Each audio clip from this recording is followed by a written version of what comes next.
Hey guys, I just want to start this video off by mentioning when I go into my NIna Simone segment at the end of this video today, I confuse and back twist up the history of Chris Connor and NIna Simone at Bethlehem. It was Chris Connor that first came to the label and helped them establish themselves with some early 7 inches and then 10 inches. And NIna Simone was brought in to replace Chris Connor when she went to Atlantic. And then I also mentioned I thought Julie London was on that other record. It's this record that Julie London is on, along with Carmen McRae and Chris Connor. This is Bethlehem Beat 6006, another great collection of Bethlehem singers. So I apologize for that. So it's Chris Connor who helps establish Bethlehem and get it off the ground, and then NIna Simone's brought in to try to replace, and of course NIna didn't stay very long either. So I apologize for that confusion, but that's just to clear that up. Now we'll jump into today's episode. Morning guys. How we doing today? Super cool album cover, by the way. You can't really ever question Creed Taylor's album design. Certainly a leader in that department. But a couple thoughts first. Congratulations to Mr. Biden. All the celebrations and all that. It's fantastic. Are people celebrating more the one guy losing or this guy winning? Doesn't matter. No. Is it over? No. Is there a collective sigh of relief though? Yeah.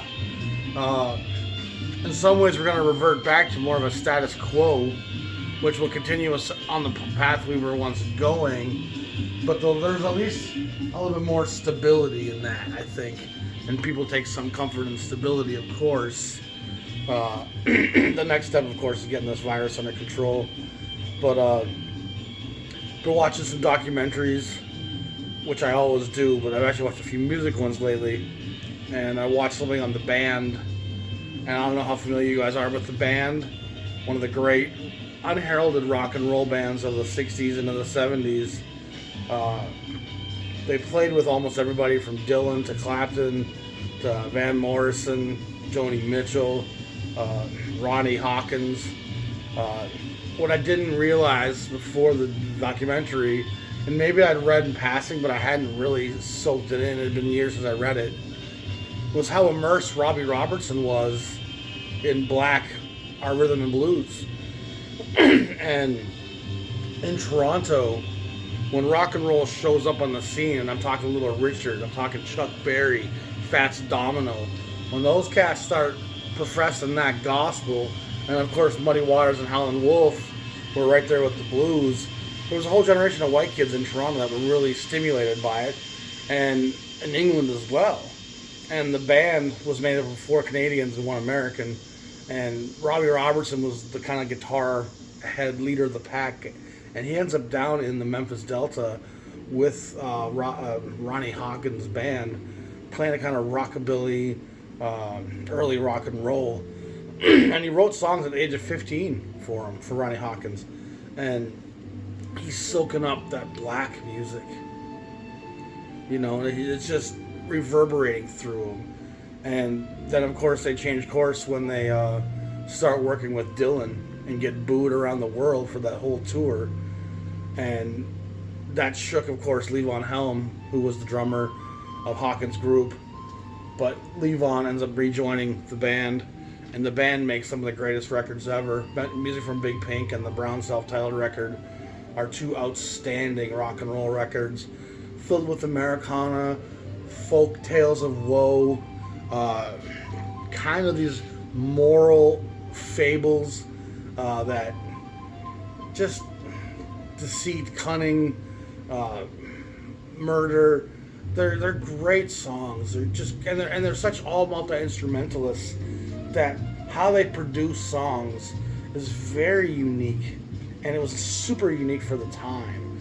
And it's a real joy and thrill listening to those records. And it was just crazy listening to how much rhythm and blues was shaping their early identity.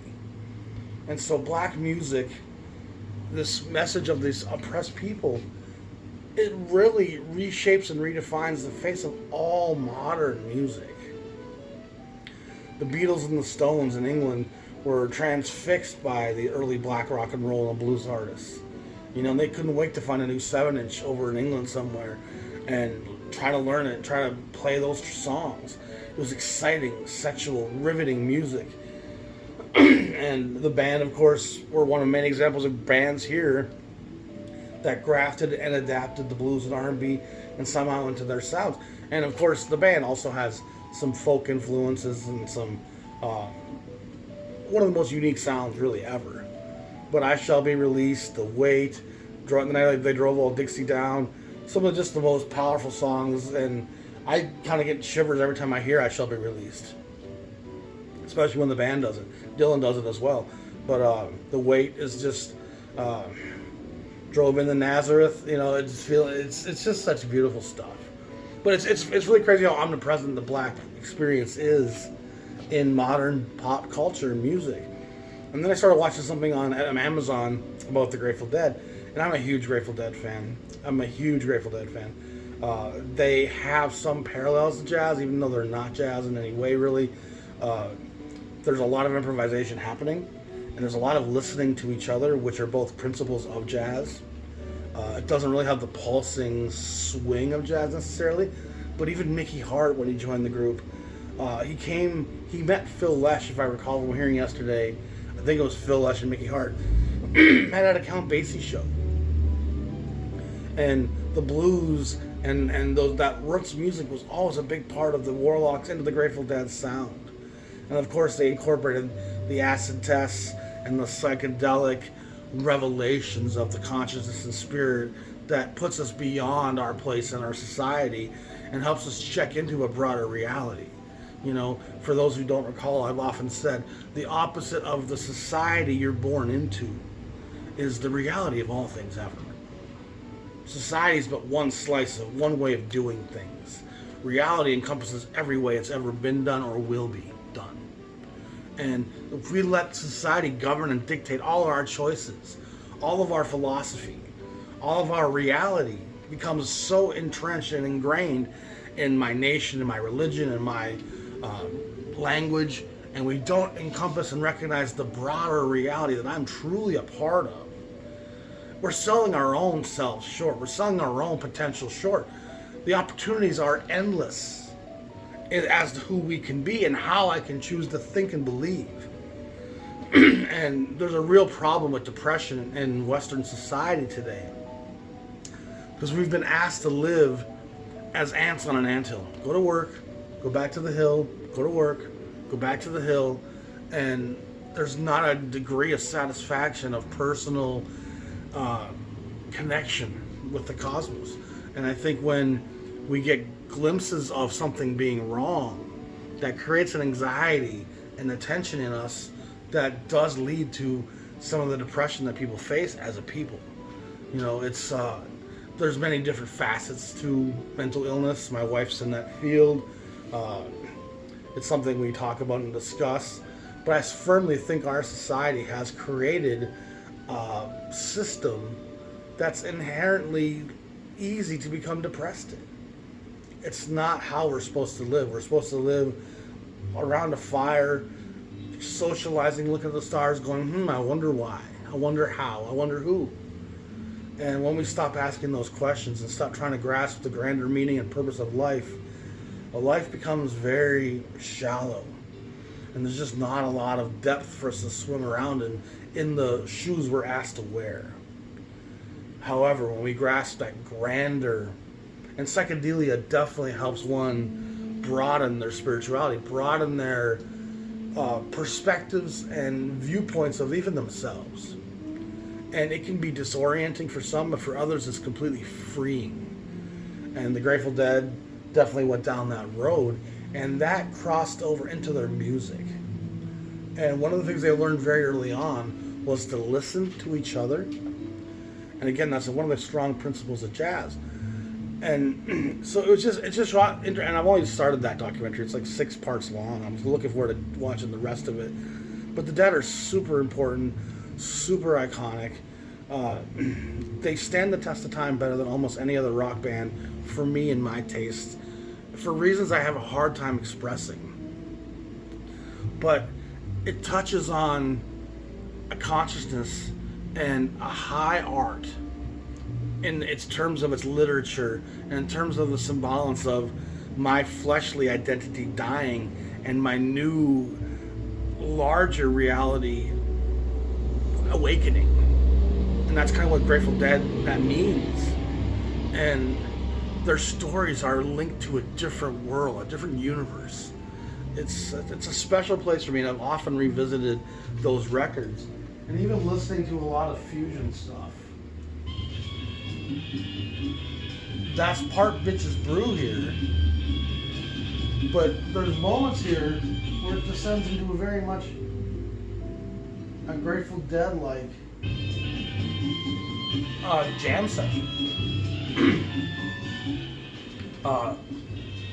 And you see it in Led Zeppelin, just this constant excitement to reinterpret what the Black American experience had to tell us. So it's just kind of riveting and also reaffirming a lot of the things I say. This powerful Black experience as an oppressed minority is what empowers their art to such a high level. It's not because they're Black, but it's the collective experience of that people. I saw Dave Chappelle on Saturday Night Live. I just watched it on YouTube. And Dave Chappelle is fearless. And he has this liberty of, he doesn't care about money. He's walked away from huge contracts and said, it's not going to allow me to shape my next job.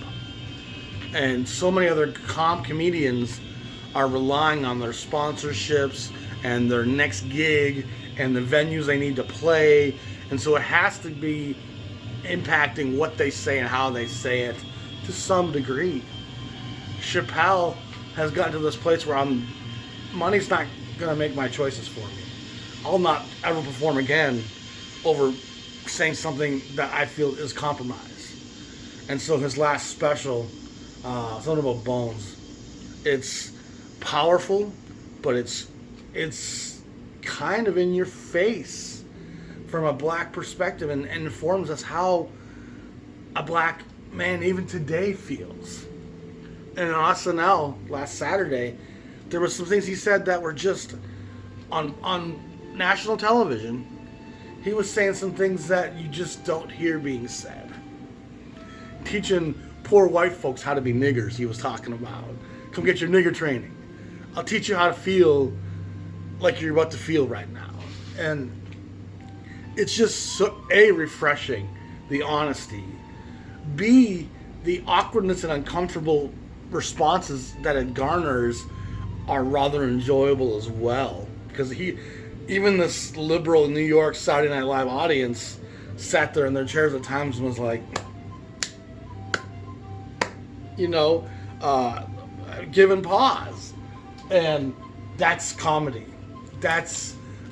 It's beyond comedy, what Chappelle's doing. It's high level, next level, important, social conscious movement. And comedy's always been a strong driving force in social development. From guys like Lenny Bruce, George Carlin, Richard Pryor, Chris Rock. There's a lot of guys who have made a living being honest via comedy and getting across things that would be hard to discuss anywhere else. But for those of you who doubt what the Black jazz musician ever has to say, and questions if that guy's really, when he's emoting, speaking on some of those things in his life, listen to what Chappelle says today the honest verbiage of a black man given 16 minutes on national television without any concern of what he says or the mic being pulled, because he's earned that privilege. He's earned that privilege, and he says some poignant, powerful, and confrontational things in 2020. So let's imagine for a second what Lee Morgan had to say in 1957. There's just not any doubt or room for debate. And so it's actually really incredible to see how across society and across the timeline of history, the impact and inroads that Black America has made into our popular culture, into our television screens, into our movies, into our music. It's really into our sports. It's a testament, and also interesting because it kind of reveals the substance that we sense that we're lacking. I've got something, but I'm looking for a little bit of, oh, that's it. And they see it in the black musicians. The truth and the guts of Howlin' Wolf. They sense the sexual liberty of Little Richard. Prince. You know, it's black musicians have been lighting the way for us across the 20th century, still into the present. Although what's happened with music in the last 10, 15 years in this digital age, it's kind of a new ball game in a way. We've certainly lost a lot of our roots. So much of what you could trace music through the generations and connect the dots. There's certainly a good degree of stuff today that has very little lineage on that trunk. A lot of it's so unmusical, so unmelodic. A lot of it's without a hook. There's still some good pop music out there, but there's a lot of real crap being made that has very little connection to the family tree of music. Moving on, I want to talk about a fantastic record, the Motor City Scene on United Artists. That's the fantastic Al Gray you're hearing in the background. Pretty much the king of the muted trombone. It's a collection of obviously Detroit musicians led by Thad Jones. Billy Mitchell, great sax player. Al Gray, trombone. Tommy Flanagan, piano. Paul Chambers on the bass. And Alvin Jones, Thad's brother, on the drums. And it's a pretty tough record to come by. It really is. There's Billy Mitchell, a really unheralded, pretty creamy R&B infused jazz sax player. But it's just crazy to sit back and hear the omnipresent power of black music. It really, it's so amazing to me. And it takes a certain type of white person to be willing to accept the message of the black American. He's got to be a little bit more educated, a little bit more liberal-minded. He's got to have some concept and grasp of the sins of our fathers. You know? And so it says something about the Jerry Garcias and the Phil Leshes and the Robbie Robertsons and all that generation of musicians who heard something in those black musicians that just intangibly was riveting. This is a tough record to find, like I said. This is actually a Japanese pressing of it. I have seen it over the years in stores, and I'd passed it up back in the day because none of those names were first tier names to me when I was a young collector. And then, of course, as I started to look for it, you couldn't find it anymore. It's a pretty memorable cover, so I know I'd seen it. But I eventually just said I'm going to buy it from Japan and did so. I think it only cost me $10, $15 plus shipping. And as I've told you before, I never buy from Japan unless I'm buying more than 4 records because that brings all the shipping down. I'd rather pay $6 in shipping per record than pay $30 in shipping for 1 record. I can't do that. So it's a great session, and most of these guys are Count Basie alumni. And so when you talk about Count Basie, you talk about Phil Lesh and Mickey Hart meeting at a Count Basie show. These young San Franciscan Haight-Ashbury white Americans who were dropping out, fighting the counterculture, fighting psychedelia, expressing this new orientation towards a different experience on this planet. It was a threat to the structure of society as it existed, but this new counterculture was also completely enamored with the arts, the beatniks, the sounds of global music, the sounds of black music. And what happens is this whole generation of white musicians that gives birth to the incredible canon of classic rock that the band and Grateful Dead are both huge archetypes of. I think the Grateful Dead often gets just mislabeled as a jam band much too often. And they actually go through several different phases in their career. This early psychedelic stuff is great, especially when you're experimenting with drugs yourself. And some of those songs are still very listenable, like Cosmic Charlie, St. Stephen, the other one. Those are great tracks. When you dive a little deeper in 1970, 70 through so it's 73, they make a string of records there that are really kind of classic, legendary, folk country, R&B tinged classic rock. And songs like Truckin' and Sugar Magnolia and Ripple, they're just track after Box of Rain. There's just so many tracks that are just beautiful and ubiquitous tracks that are just part of my life. And then they go into other phases of their career as well. And by the 90s, they're one of the highest grossing bands to ever tour without even making records anymore. They very much dropped out of the whole record industry and business in most of the practical senses of it, and just toured and did merchandise and made a good life doing it. And a lot of it, like I said, is driven from the struggles of those who came before them. So listen to these guys. It's very rooted in a blues-centered sound. And when you play with Basie, you're going to be reminded consistently to stay with the basics. Let's state a theme, let's create a pocket, and then let's express within that pocket.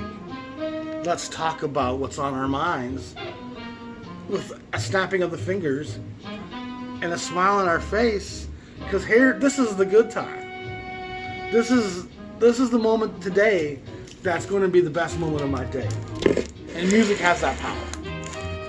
Music absolutely has that power.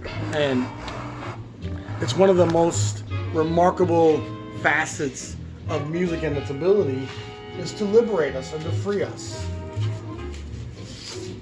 The next record I want to talk about here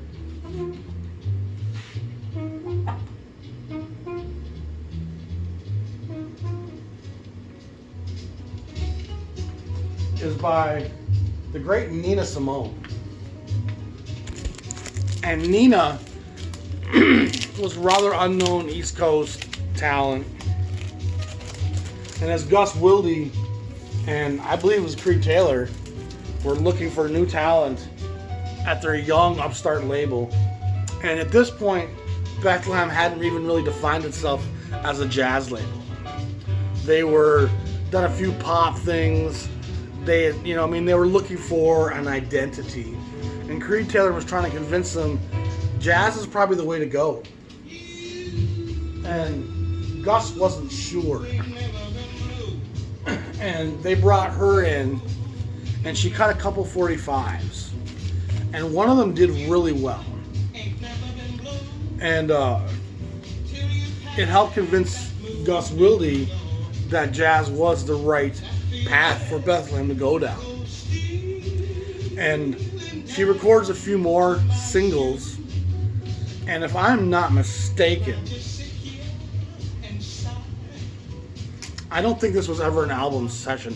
I'm pretty sure it was called from numerous different sessions she did, because very early on she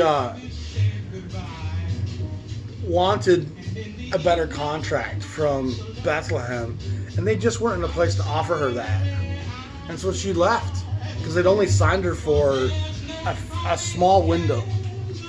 And the success of that first single, which I gotta look at what it was.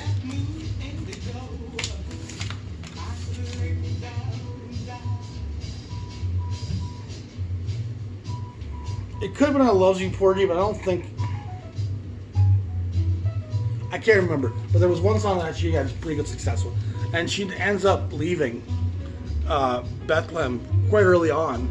And Bethlehem then, of course, is struggling to go, we need to replace that. And that's when they bring Chris Connor into the fold. And then eventually they take everything they had of hers and issue it as this record, NIna Simone. Jazz has played in an exclusive side street club, Bethlehem 6028. And so this was, like I said, I recorded earlier than this release. Probably comes out about 58. Doesn't list the band here, at least not easily that I can see. And this actually could be just live stuff. But Nina's a powerful singer. She's got this kind of dark, I don't want to say macabre, but like tongue-in-cheek delivery, where it feels like what I'm saying isn't always what I'm saying. And with a wink and a look, she can almost inflect what she's really trying to get across. And not many singers have that ability. And she ends up being very much a part of the social movement of the late 50s, early 60s. And she goes on to great success at other labels, including Philips. And she's somehow peripheral in a way. She seems to cross over into the blues and R&B markets some as well. And so her appeal isn't necessarily refined or limited to the jazz scene.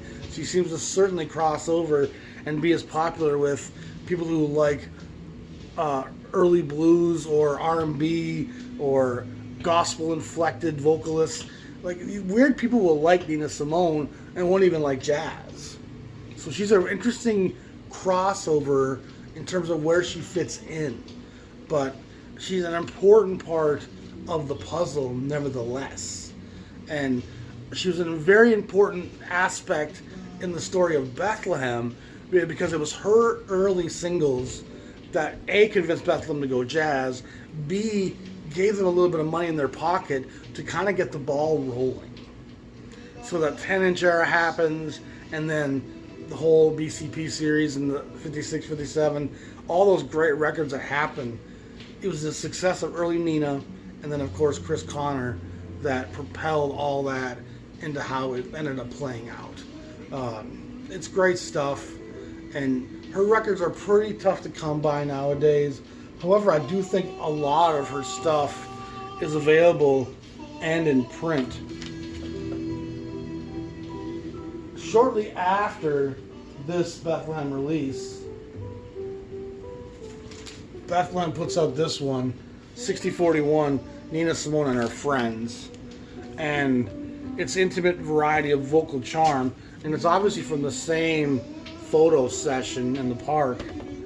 And this actually features Carmen McRae and Chris Connor. So they're all kind of probably 4 songs by each of them.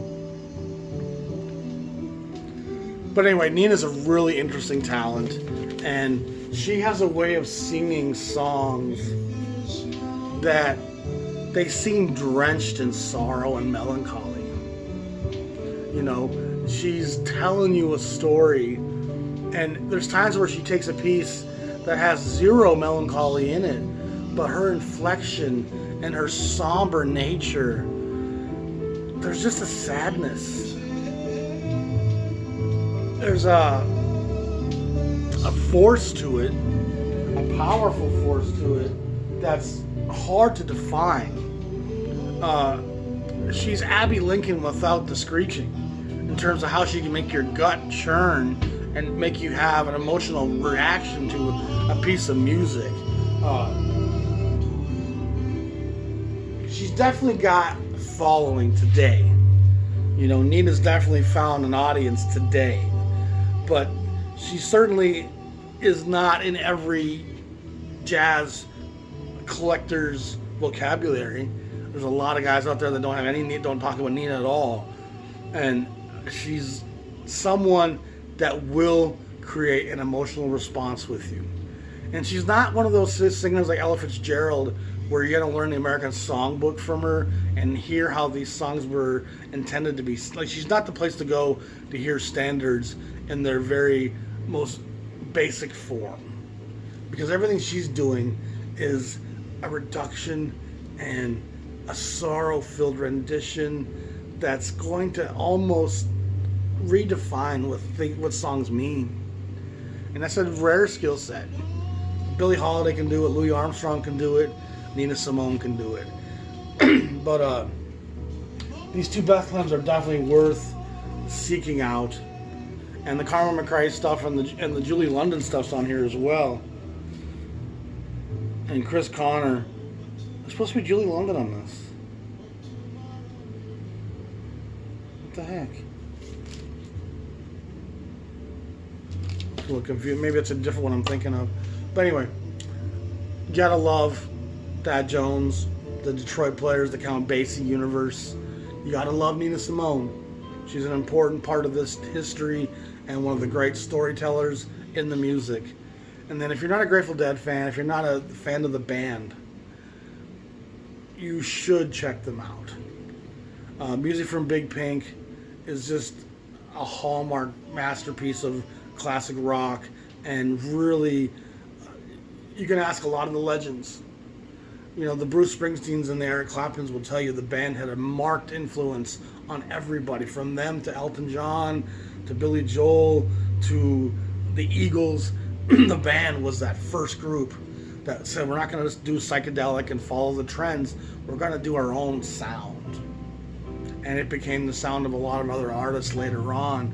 But the band seems to live somewhat in infamy because I think the name is so anonymous and non-pretentious that you can hear it mentioned numerous times and not even realize when they're talking about the band that they're talking about the specific band. So check them out if you haven't. If you love the Dead, let me know. If you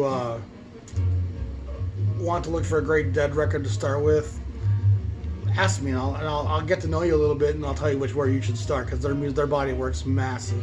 But you can never go wrong without a Net. It's a live record from 1989. The band's never sounded better at that point.